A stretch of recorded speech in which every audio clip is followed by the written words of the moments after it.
아름다운 우리 역사 10분 역공입니다. 지난 시간 EP 인숙 2차돈의 순교 재미있으셨나요?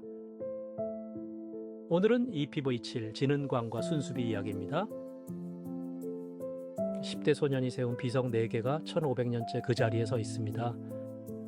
북한산 마울령, 황초령 그리고 창령에 흩어져 있습니다.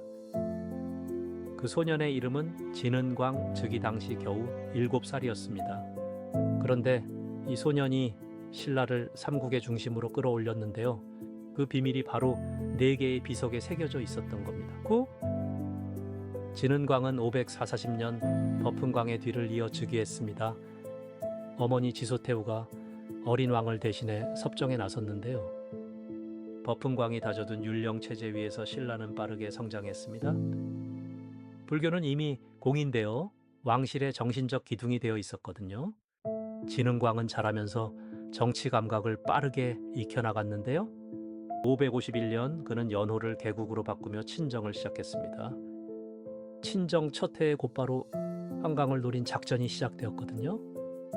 당시 한강 유역은 백제와 고구려가 다투던 핵심 요충지였는데요.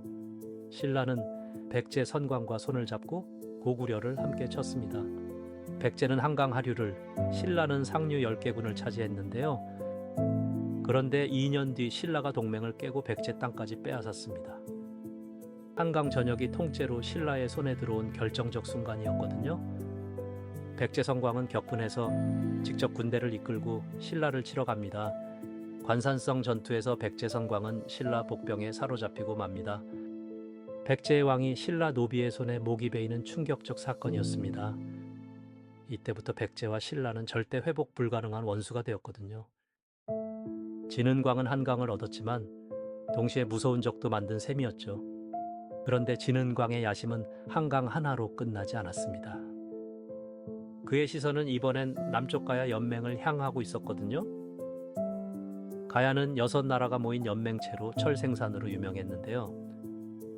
그중 가장 강했던 대가야가 신라의 마지막 표적이 되었죠.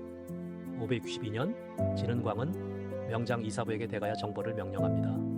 선봉에는 15살 화랑 사담이 기병 5천을 이끌었는데요.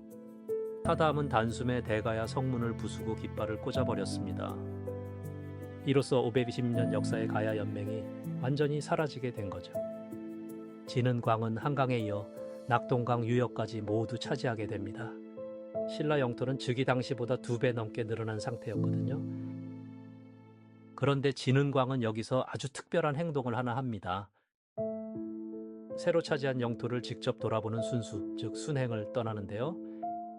그리고 가는 곳마다 비석을 세워 자신의 발자취를 새겼습니다. 이게 바로 한국사 최초의 왕실 기념비 진은광 순수비입니다. 북한산 마울령, 황초령, 창령에 모두 4개가 세워졌거든요. 그런데 이 비석들이 그냥 기념비가 아니었습니다. 비석 하나하나가 신라 영토의 끝을 표시했거든요. 여기까지가 신라 땅이라는 공식 선언이었던 거죠. 북한산 비석은 한강 유역을 차지했다는 증거였고요. 마울령과 황초령은 동해안 북쪽 끝을 찍은 거였습니다. 창령비는 대가야를 흡수한 남쪽 경계를 알린 거고요. 4 비석이 신라 영토의 사방 모서리를 잡고 있었던 거죠. 그런데 더 놀라운 건 비석에 새겨진 내용이었습니다. 단순한 정복 자랑이 아니라 통치 철학이 담겨 있었거든요. 백성을 보살피고 덕으로 다스린다는 문장이 새겨졌습니다. 정복자가 아니라 어진 군주로 기록되고 싶었던 겁니다. 비석에는 수행한 신하들의 이름까지 빼곡히 적혔고요. 그 명단이 지금까지 신라 관직 연구의 핵심 자료가 됐죠. 16세에 즉위한 소년왕이 이런 비석을 구상했다는 거죠. 물론 처음부터 혼자 설계한 건 아니었을 겁니다. 어머니 지소태우가 섭정으로 함께 나라를 이끌었거든요. 그런데 친정을 시작하자 진은광은 직접 칼을 잡았습니다. 한강 진출도 대가야 병합도 모두 그의 결단이었고요. 20대의 젊은 왕이 한반도 지도를 다시 그린 셈이죠. 그런데 이 확장에는 뜻밖의 동력이 하나 더 있었습니다. 바로 신라화랑이라는 청년 조직이었는데요. 진은광은 이 화랑 제도를 국가 차원에서 정비했습니다. 귀족 자제들을 모아 무예와 학문을 함께 익히게 했죠. 이들이 전장에서 보여준 충성심은 대단했는데요. 신라 영토 확장의 핵심 인력이 바로 이 화랑이었거든요.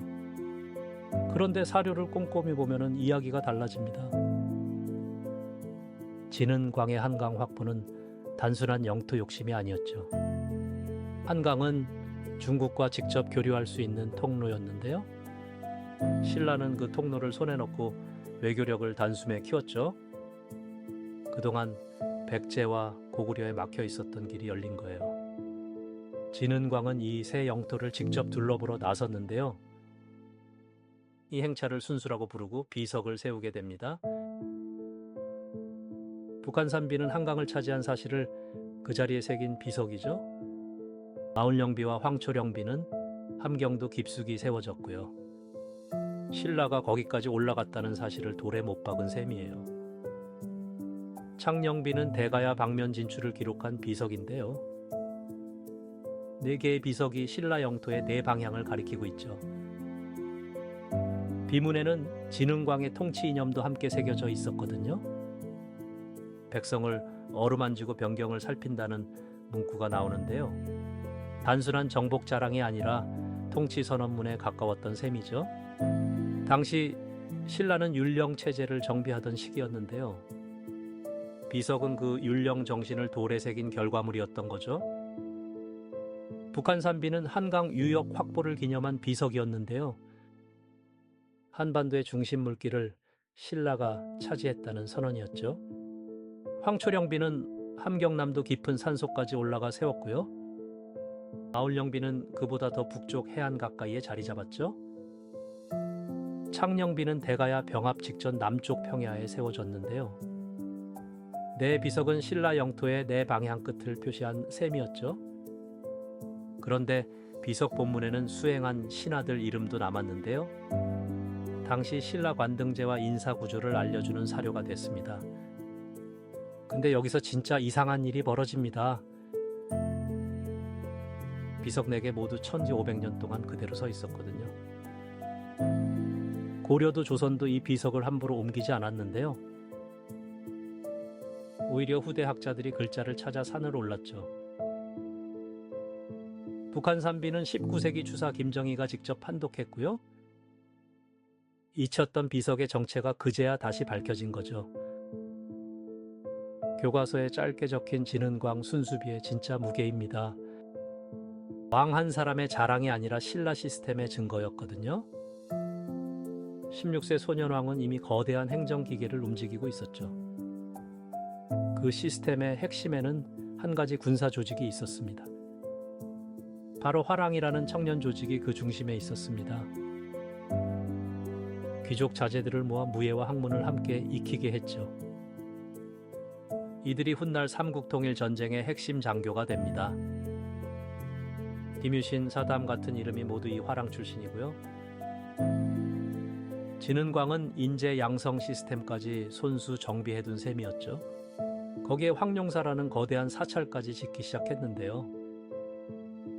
황룡사는 신라 최대 규모의 국가 사찰이 되었습니다.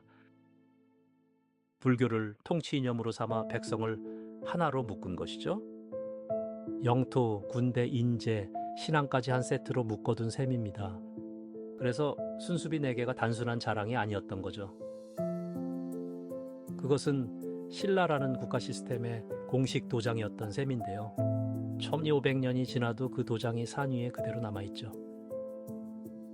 북한 산비는 지금 국립중앙박물관에 보존되어 있고요. 마을령비, 황초령비도 학자들의 손길로 지켜지고 있습니다. 10대 소년왕이 남긴 돌이 한국사의 가장 단단한 증거가 됐죠. 그리고 한 장군이 누이 동생을 태우려 한 사건이 삼국통일의 씨앗이 됩니다. 역사는 현재의 거울이라고 합니다.